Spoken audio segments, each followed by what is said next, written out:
Here we go. How many of you use the internet?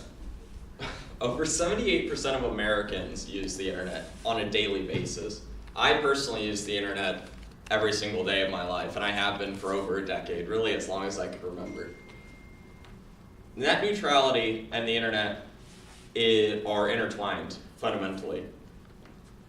ISPs are the people who provide you the connection that you're used to. So net neutrality prevents ISPs from meddling in what they allow you to see. So your favorite website, such as Tumblr or Snapchat, is going to be treated the same as whichever company is paying them or not paying them money to promote.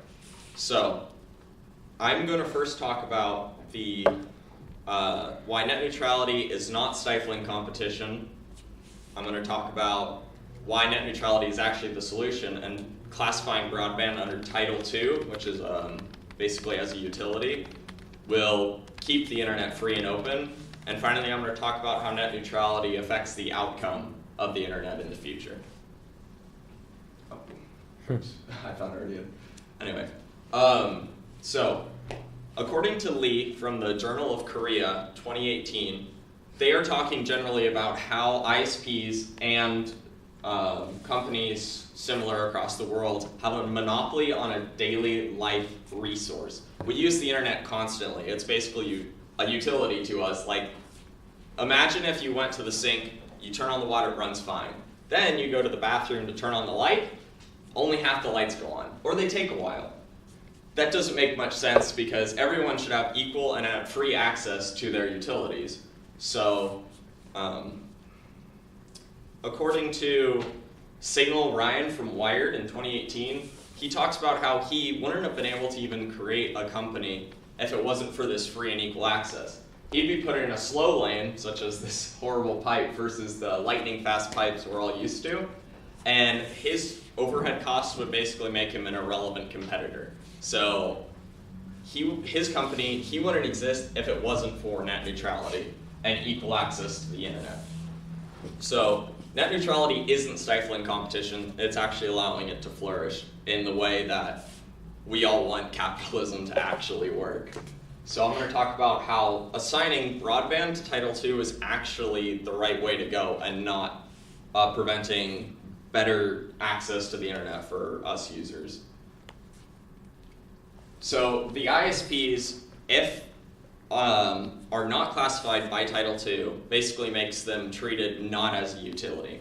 So ISPs are basically allowed to take money from influencers or companies to dictate what you see. So the cable company already has a great hold on us because they're already in control of a utility we use daily. However, without net neutrality, they won't allow us to even choose what we're seeing after paying them. When we try to open up Bing and they're only paid by Google, you're basically unable to even search anything. They're going to basically slow you down infinitely. According to Chang and others from Operations Research in 2018, they did a study where they found that pre and post net neutrality, the infrastructure that's used by the ISPs hasn't changed whatsoever.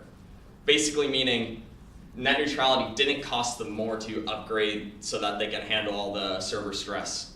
They basically changed nothing and are continuing operations the same. So it's not costing them anything to adhere to net neutrality.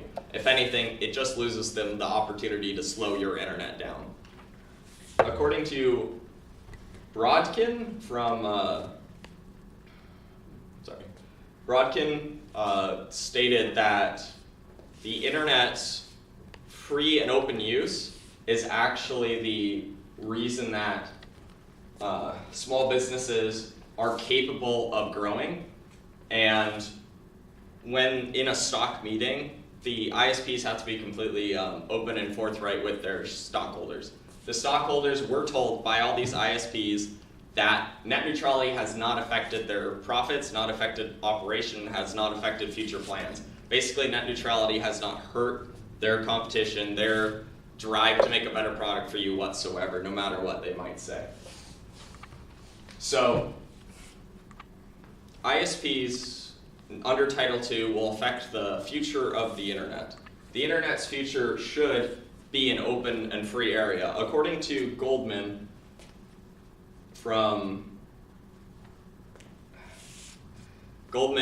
2018, basically he says that with the continued support of net neutrality, the free and open internet is what allows startups to basically keep appearing, such as Uber, Snapchat, Airbnb. These are all massive startups that were created because they were able to compete in this sphere of information. Otherwise, large taxi companies would keep Uber from ever existing on the internet to stifle competition. According to Goldman at CNN, he said that